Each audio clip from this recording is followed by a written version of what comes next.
Welcome guys, जेके lawn job channel में आपका बहुत बहुत स्वागत है। सब्सक्राइब कीजिए जेके लॉन जॉब चैनल को और पाइए रोजाना multiple choice question physics, chemistry, biology के। सो गाइज, इस वीडियो में हम डिस्कस करने वाले हैं फिजिक्स यानी कि भौतिक विज्ञान, जिसको स्टूडेंट बहुत हार्ड मानते हैं, बहुत ही टफ मानते हैं। बट ऐसा कुछ भी नहीं है। अगर आप इसको समझोगे तो सबसे ईजी यही लगने लगेगी आपको। जी हाँ, बिल्कुल, अगर समझ के चलोगे तो सबसे ईजी फिजिक्स लगेगी आपको। क्यों लगेगी? क्योंकि भौतिक विज्ञान हम उस चीज़ का अध्ययन करते हैं, उन मटेरियल का अध्ययन करते हैं जिसको हम एग्जैक्ट देख पाते हैं आंखों से। बड़ी बड़ी जो भारी चीज़ें हैं, हैवी चीज़ें, उनका अध्ययन करते हैं। जैसे कोई मोटर हो गया, जनरेटर हो गया, ठीक है। जितनी भी हमारे फिजिक्स में आसपास की चीज़ें हैं जो हम देखते हैं, महसूस करते हैं, छूते हैं, उन सभी की बातें हम यहाँ पर करते हैं। जबकि केमिस्ट्री में आप देखोगे कि आपने जो चीज़ आंखों से कभी देखी नहीं, बस उसी की कल्पना हम करते हैं। इलेक्ट्रॉन देखा है क्या किसी ने? नहीं देखा। प्रोटॉन भी नहीं देखा, परमाणु भी नहीं देखा, ठीक है। बट उसी का अध्ययन हम करते हैं। जबकि यहाँ पर मशीनरी का अध्ययन हम करते हैं जिसको हमने देखा है, ठीक है। तो ईजी है, ऐसा कुछ भी नहीं है। आप अगर थोड़ा सा भी समझोगे ना तो सब कुछ ईजी हो जाएगा। जैसे पहला क्वेश्चन है भौतिक विज्ञान का, यदि बल एवं लंबाई प्रत्येक की मात्रा को 4 गुना बढ़ा दिया जाए तो ऊर्जा के मान में बढ़ोतरी होगी। हम बल बढ़ा रहे हैं और यहाँ पर लंबाई बढ़ा रहे हैं, तो ये आपको जानना चाहिए कि एनर्जी में क्या इफेक्ट पड़ेगा। ऊर्जा के मान में बढ़ोतरी होगी। 4 गुना बढ़ा दिया जाए तो ऊर्जा के, यदि बल एवं लंबाई प्रत्येक की मात्रा को 4 गुना बढ़ा दिया जाए तो ऊर्जा की मात्रा में बढ़ोतरी होगी। 16 गुना, 8 गुना, 2 गुना, 4 गुना। सो गाइज, जिसका आंसर हो जाएगा 16 गुना, ठीक है। अब ये आपका एनर्जी वाला चैप्टर है, वहाँ पर दिया हुआ है। आपने थोड़ा सा भी पढ़ा होगा तो इजीली आपको आ गया होगा। अगला क्वेश्चन है, यदि दो सदिश ए वेक्टर एवं बी वेक्टर के लिए A vector multiply B vector equal to 0 हो तो सदिश परस्पर एक दूसरे के लंबवत है, परस्पर एक दूसरे के समांतर है, दोनों के मध्य 60 डिग्री का कोण है, दोनों के मध्य 30 डिग्री का कोण है। बहुत अच्छा क्वेश्चन है। 11th NCERT अगर आपने पढ़ी होगी, 11th की बुक आपने पढ़ी होगी तो ईजिली आपको आ जाएगा। और वहाँ पर सदिश अदिश आपने पढ़ा होगा। जी हाँ, बिल्कुल। कंपटीशन एग्जाम में आपके 11th और 12th से क्वेश्चन आएंगे, बाहर से एक भी क्वेश्चन नहीं आएगा, ठीक है। तो कोशिश कीजिए इसका आंसर देने की, क्या पता सही चला जाए। तो यहाँ पर सो गाइस, इसका राइट ऑप्शन हो जाएगा परस्पर एक दूसरे के समांतर, पैरेलल। अगला क्वेश्चन है आपका, यदि एक नाभिक का द्रव्यमान m एवं भार संख्या a है तो m-1 कहलाता है। बंधन ऊर्जा, फर्मी ऊर्जा, या फिर द्रव्यमान त्रुटि, या फिर संकुलन अनुपात। सो इसका राइट ऑप्शन हो जाएगा आपका संकुलन अनुपात। जहाँ पर समझाने वाली बात आएगी हम आपको समझाएंगे, क्योंकि ये ज़्यादातर थ्योरेटिकल बेस है। जहाँ पर न्यूमेरिकल आएगा तो हम आपको इजीली समझा देंगे। संकुलन अनुपात हो जाएगा। और वैसे कि क्वेश्चन आपको भी आना चाहिए, क्योंकि आपने 12th पास कर लिया है और बोर्ड का एग्ज़ाम आप दे चुके हो, तो ये क्वेश्चन आपको आने को बनता है।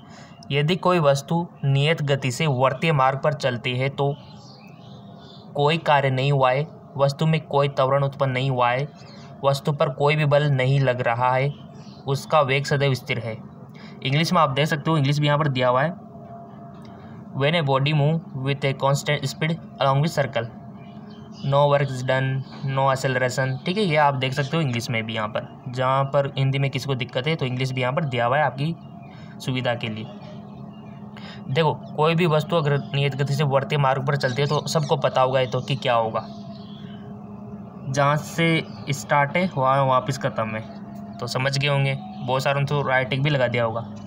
जी हाँ, बिल्कुल, इसका राइट ऑप्शन हो जाएगा आपका कोई कार्य नहीं हुआ है, क्योंकि जहाँ से स्टार्टिंग पॉइंट है वहाँ पर एंड पॉइंटिंग है, तो कोई कार्य नहीं होता है। इस कंडीशन में याद रखना 0 होता है, ठीक है। जहाँ पर हम स्टार्ट है, घूम फिर के वापस उसी पे आ गए तो नो वर्क डाउन, ठीक है। तो ये बात याद रखना। अगला क्वेश्चन है, न्यूमेरिकल है थोड़ा सा। कोई कार्य नहीं हुआ है, नो वर्क डन, ये तो इसका राइट ऑप्शन हो गया। अगला क्वेश्चन है कि 1/FI/E का परिणाम है, इसका परिणाम आपको बताना है, रिजल्ट, मैग्नीट्यूड। सो सिंपल, इसका मैग्नीट्यूड कितना होता है गाइज? यही तो फिल करते हैं हम, ठीक है। यही होता है 9 × 10⁹, ठीक है। ये पूछ लिया जाता है आपकी नॉलेज के लिए। अगला क्वेश्चन है, एक वस्तु दो समांतर दर्पण के मध्य रखे हुए है तो प्रतिबिंब की संख्या बतानी है। ऐसे क्वेश्चन काफ़ी सारे कंपटीशन एग्जाम में बनते हैं और चांस है आने का, ठीक है। तो दो एक वस्तु है, कोई भी मोमबत्ती मान सकते हो जी आप, मोमबत्ती है और समांतर दर्पण के मध्य, दो समांतर दर्पण है उनके मध्य रखी हुई है तो प्रतिबिंब की संख्या कितनी होगी। सो गाइज अगर ये तो समांतर पूछ रहा है, आपसे पूछ रहा जाए कि दो दर्पण है और दोनों के बीच कोण बना हुआ है 19 डिग्री का या मान लो 60 डिग्री का बना हुआ है तो कितने प्रतिबिंब बनेंगे, ये आपको फॉर्मूला याद होना चाहिए और फॉर्मूला हम आपको बता देते हैं। इसका फॉर्मूला होता है n = 360 डिग्री अपॉन थीटा -1, ये इसका फॉर्मूला होता है निकालने का। कोई भी एंगल दे दो, आप वस्तु का कितना प्रतिबिंब बनेगा आप इजीली बता सकते हो।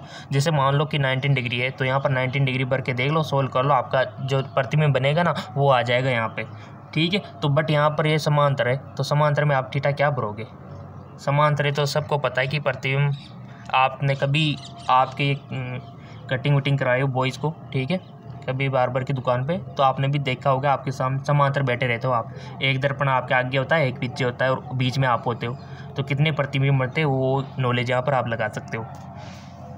सो गाइज वो प्रतिबिंब बनते हैं आपके इन्फानाइट, ठीक है, अनंत बनते हैं जिसकी कोई लिमिट नहीं है, इतने सारे बनते हैं, ठीक है। तो ये याद रखना अगर समांतर है तो अनंत ही बनेंगे प्रतिबिंब। चलते आगे एक और वो फॉर्मूला याद रखना, ये वाला n = 360 अपॉन थीटा -1। यहाँ पर जो भी दो समांतर दर्पण जितने भी कोण पे रखे होंगे यहाँ मान भर देना, ठीक है, और आपका आंसर आ जाएगा कितने बनेंगे। जैसे 19 रख के देखें हम तो 19 का आप निकाल लो कितने बनेंगे, ठीक है। इसको सोल्व करेंगे तो 3 के लगभग आएगा, ठीक है। तो ऐसे ही कौन से आप निकाल सकते हो। अगला क्वेश्चन है, निम्न में से किसके द्वारा काल्पनिक छायाप्रति उसके वास्तविक माप से अधिक होगी। Which of the following produce a vertical image large in size objective. निम्न में से किसके द्वारा काल्पनिक छायाप्रति उसके वास्तविक माप से अधिक होगी। अवतल लेंस, उत्तल दर्पण, इनमें से कोई नहीं। तो राइट ऑप्शन हो जाएगा आपका उत्तल लेंस, ठीक है, कॉन्वेक्स लेंस बोल सकते हो। अगला क्वेश्चन है, यदि एक वस्तु को पृथ्वी तल से ऊपर ले जाते हैं तो if a body bring upward from the earth surface, इसकी गतिज ऊर्जा बढ़ती है, इसकी स्थितिज ऊर्जा घटती है, इसकी स्थितिज ऊर्जा बढ़ती है, इसकी गतिज ऊर्जा घटती है। बहुत अच्छा क्वेश्चन है। यदि एक वस्तु को पृथ्वी से ऊपर की ओर ले जाते हैं तो इसकी गतिज ऊर्जा बढ़ती है, इसकी स्थितिज ऊर्जा घटती है, इसकी स्थितिज ऊर्जा बढ़ती है, इसकी गतिज ऊर्जा घटती है। तो राइट ऑप्शन हो जाएगा आपका इसकी स्थितिज ऊर्जा बढ़ती है, इसकी स्थितिज ऊर्जा बढ़ती है, ठीक है। अगला क्वेश्चन है आपका, थोड़ा सा इसको एडजस्ट कर लेते हैं।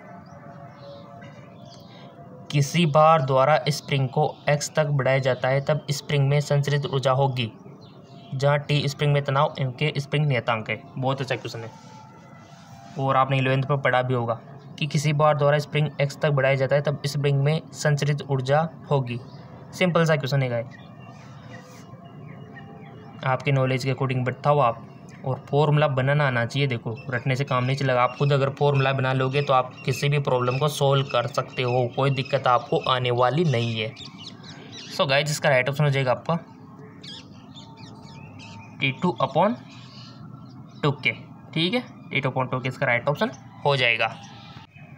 अगला क्वेश्चन है,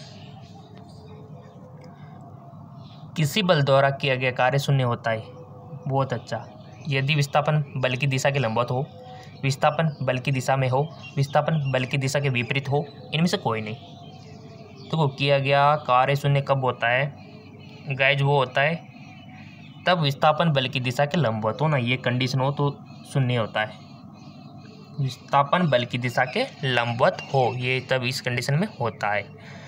अगला क्वेश्चन है, एक कार प्रारंभिक स्थिर अवस्था से त्वरित होकर 20 सेकंड में 144 किलोमीटर पर घंटे की गति प्राप्त कर लेती है तो कार द्वारा किया गया दूरी है। देखो चाल बराबर, आप बचपन से पढ़ते रहो, चाल दूरी है तो निकालो ना, कीजिए दूरी निकालना, रफ पे निकालो या किसी पेज पे निकालो ईमानदारी से। और ये सब 11th, ये क्वेश्चन है ना 11th का है और क्वेश्चन नंबर भी 11th ही है, ठीक है। एक कार प्रारंभिक स्थिर अवस्था से त्वरित होकर 20 सेकंड में 144 किलोमीटर पर घंटे की गति प्राप्त कर लेती है। तो कार द्वारा तय की गई दूरी आपको बतानी है। ऑप्शन आपके सामने हाजिर है कि 20 मीटर, 400 मीटर, 1440 मीटर, 280 मीटर। कर लिया होगा सबने ईमानदारी से। देखो आपकी ईमानदारी आपको आगे ले जाएगी। अगर आप चीटिंग भी कर रहे हो तो आप अपने आप को धोखा दे रहे हो। अपने आप को बेटर बनाने के लिए तो आपको देखो कमांड तो देनी होगी अपने माइंड को कि ये सोल्व करना है हमें। गलती सही बट ईमानदारी तो ईमानदारी होती है ना। तो आपने कर लिया होगा। इसका राइट ऑप्शन हो जाएगा आपका 400 मीटर। ठीक है, 400 मीटर इसका राइट ऑप्शन हो जाएगा। चलते हैं अगले क्वेश्चन की ओर।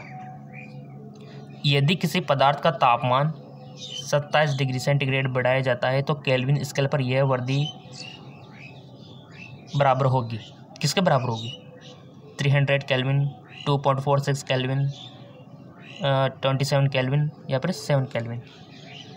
तो राइट ऑप्शन हो जाएगा आपका 27 केल्विन इसका राइट ऑप्शन हो जाएगा गाइस। जी हाँ बिल्कुल 27। चलते आगे को।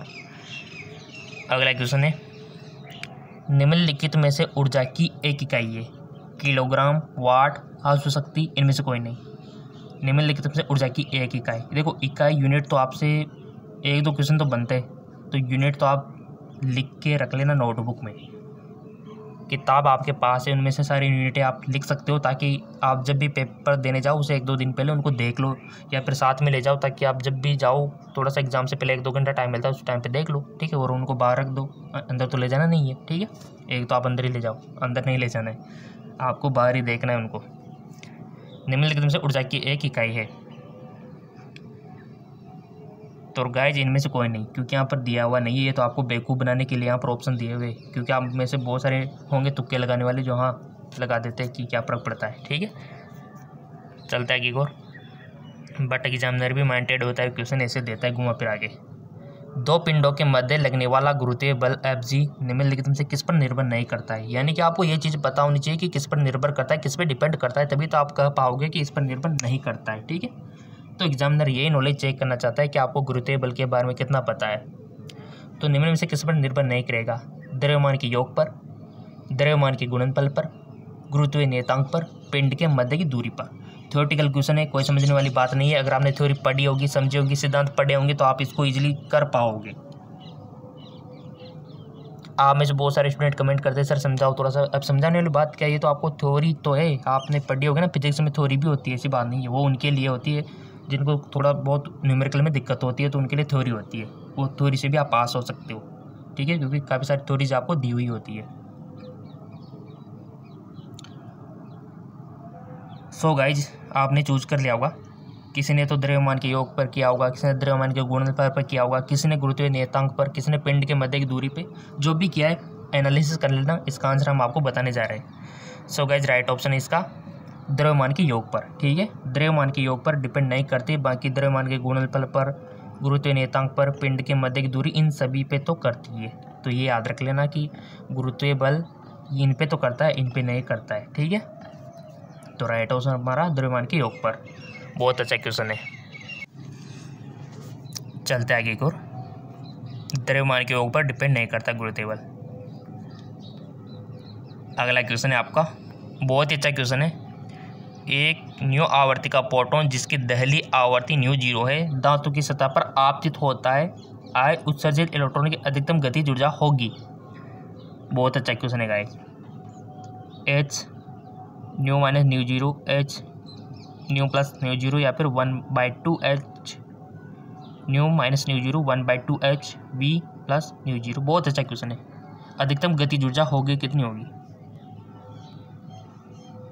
सो गाइस जिसका राइट ऑप्शन रहेगा आपका H न्यू माइनस न्यू 0। ठीक है, पहला वाला सही है।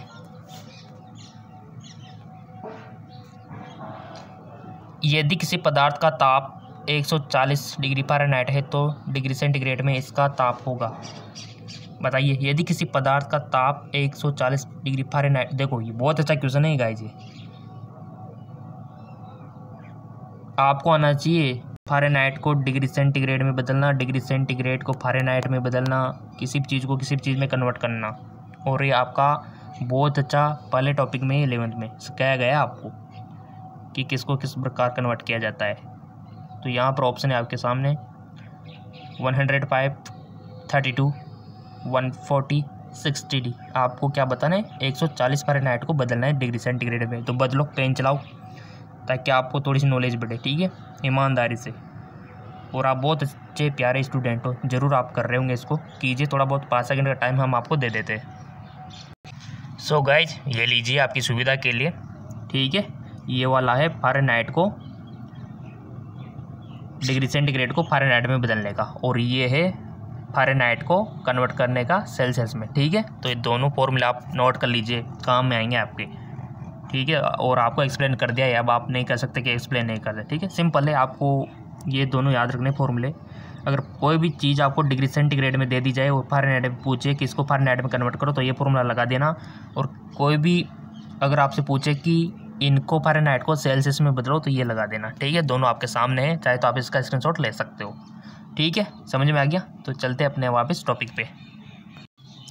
सो गाइस, जैसे आप फॉर्मूला यहाँ पर अप्लाई करोगे, हमने आपको फॉर्मूले दोनों बता दिए, ठीक है। तो यहाँ पर आपको यदि किसी पदार्थ का ताप यहाँ पर फ़ारेनहाइट में दिया हुआ है, तो आपको सेंटीग्रेड में बदलना है, सेल्सियस में, ठीक है। तो इसका राइट ऑप्शन हो जाएगा, देखो हमने सोल्व किया तो हमारे 60 डिग्री आया, तो आपके भी ऑलमोस्ट ये आना चाहिए 60 डिग्री, और ईमानदार से करना इसको। चलते हैं अगले क्वेश्चन की ओर। कौन सी गतिविधि घर्षण पर आधारित नहीं है? लिखना, बोलना, सुनना, चलना। सो गाइज, सुनना। अगला क्वेश्चन, रे के सवेग है, एक अदिश, एक गुवे सदिश, एक अक्षय सदिश, इनमें से कोई नहीं। तो राइट ऑप्शन है आपका एक अक्षय सदिश, ठीक है। अगला क्वेश्चन, मुक्त आकाश में, बहुत ही अच्छा क्वेश्चन है गाइस, बहुत ही अच्छा, कि मुक्त आकाश में निरपेक्ष पारगम्य में है। तो राइट ऑप्शन सीधा सा इसका तो 4, 5 × 10⁻⁻⁷।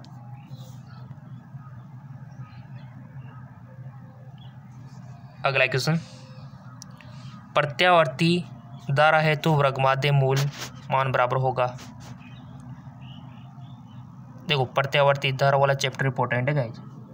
शिखर का मान 1/4, शिखर का मान 1/2, शिखर का मान 1/√2 गुना, औसत का मान √2 गुना। बहुत अच्छा क्वेश्चन। प्रत्यावर्ती धारा हेतु वर्गमाध्य मूल बराबर होगा, तो इसका राइट ऑप्शन हो जाएगा कि शिखर का मान 1/√2 गुना।